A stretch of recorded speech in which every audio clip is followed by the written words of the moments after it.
amma tu maraate ati manaan keeyyuu shiroo firraa fuutiin barboku kan bultu maraadhu nama na nyaata dangaa quftu maraadhu nama na wuskii taabuu qattu akka warra kaanii shittoo dhuufaa bultu amma tu maraate giiftii faa soqotte gooftaa faa kabalte intala isaaniiyyuu buttee baduu yaalte namooma nagattee jinnii wayii taate abdinao zamanaayi maali yoo jedhamte amma tu maraate kan jaallattee mudda kan jibbite faalta yoo feete moonsa adda yoo feete fannistee yoo barbaadde reebde akka fedha keete yoo barbaadde rafta yoo barbaadde mogda barbaadde ijaarta yoo barbaadde diigda maraadhu namana maaf na jalaa diddaa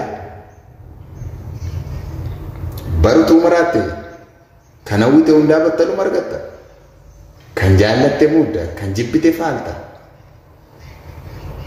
qabeenya hortiin qabne ammaartee tabsaasta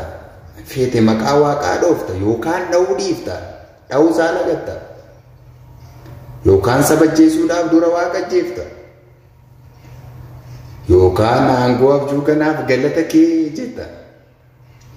rarraaf maxxanaa hundaaf kennuusaafu akkattiin wal horee lammiin akka fufu gararraaf gajjallaa nuraa uumuusaafu gubbasii deeffachaa goodaadha akka dhuufu jettee oguma isaa jajja maraadhu namana maalumaaf ajajjaa walaloon kun kan obbo Zalaalem Abarraa Tasfaati.